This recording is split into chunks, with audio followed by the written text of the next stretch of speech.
You know, we all think we've got gases figured out. They fill up balloons, they're the air we breathe. Pretty simple stuff, right?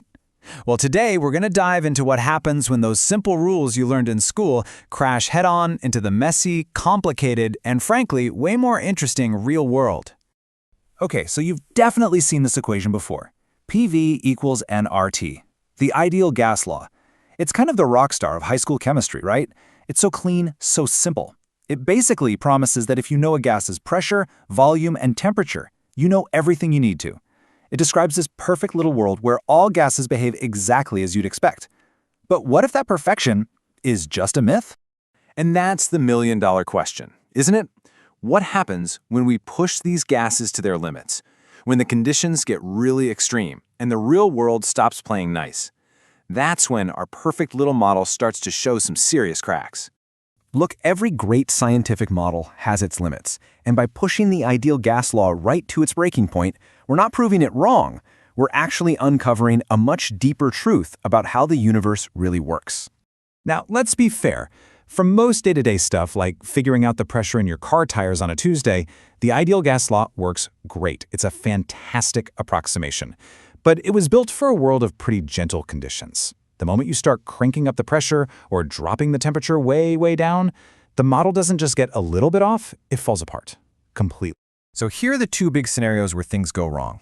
On the left, this is where the law is happy. High temperatures, low pressure. Just picture it. Particles are zipping around with tons of energy in a huge space, barely even noticing each other. But on the right, that's the danger zone. Low temperatures and super high pressure. Now the particles are slow and they're all crammed together. So why do these specific conditions cause such a massive problem? Well, the failure of the model actually points us right to what's missing. See, the ideal gas law makes a couple of really convenient simplifying assumptions. Assumptions that, under pressure, turn out to be totally wrong.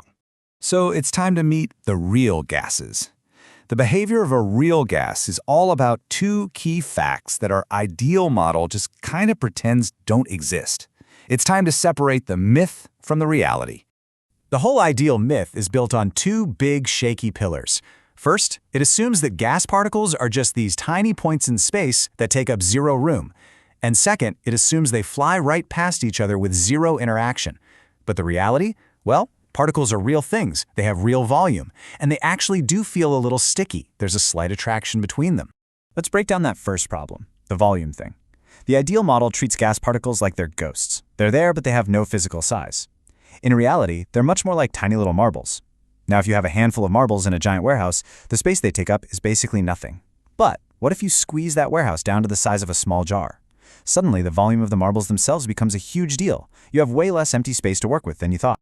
And then there's the second problem. The ideal model pictures particles like perfect billiard balls. They just bounce off each other, no big deal. But real gas particles are more like, well, slightly sticky marbles.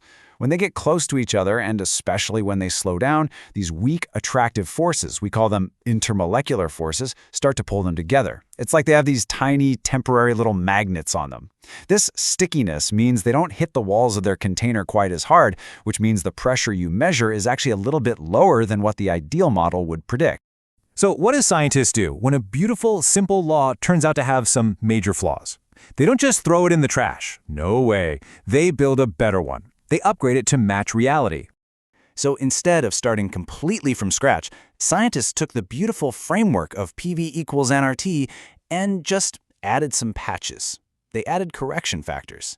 And the most famous of these upgrades is called the van der Waals equation, and it's built to fix those two specific problems we just talked about.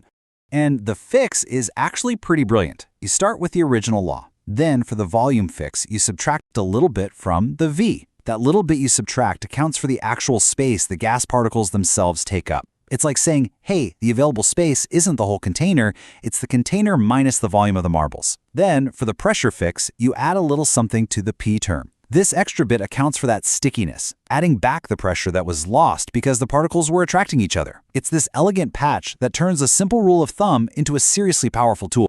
All right, so this all might sound like a subtle detail from a chemistry textbook, but this difference between an ideal gas and a real gas becomes absolutely critical when we step out of the classroom and into the real world of engineering and high-stakes science. So you might be thinking, okay, that's a clever math trick, but why does this really matter? Why are the people who build rockets and massive chemical plants so obsessed with this tiny little difference? Well, because getting it wrong has huge consequences. If you're designing a system that works under insane pressure, and you use the simple ideal gas law, your calculations are going to be wrong. And not just a little bit wrong, they'll be dangerously wrong. That kind of error can lead to explosions, system failures, genuine disasters. And this isn't some abstract theory. We're talking about calculating the exact amount of super cold liquid fuel in a rocket tank that's extreme low temperature and high pressure. We're talking about designing chemical plants that operated hundreds of times normal atmospheric pressure, or making accurate weather models, or even just safely transporting natural gas around the country. In every single one of these cases, using the real gas laws isn't a choice, it's an absolute necessity. And you know, that really brings us to a powerful final thought. The ideal gas law isn't a failure just because it's imperfect. It's actually a huge success because its imperfections pointed the way to a deeper truth. The places where it broke taught us about the real volume of particles and the subtle, sticky forces between them. So I'll leave you with this question. What other simple, elegant rules that we all take for granted are just useful approximations, just waiting for a reality check? What happens when you push those rules to their limits? Because that's often where the most exciting new discoveries are just waiting to be found.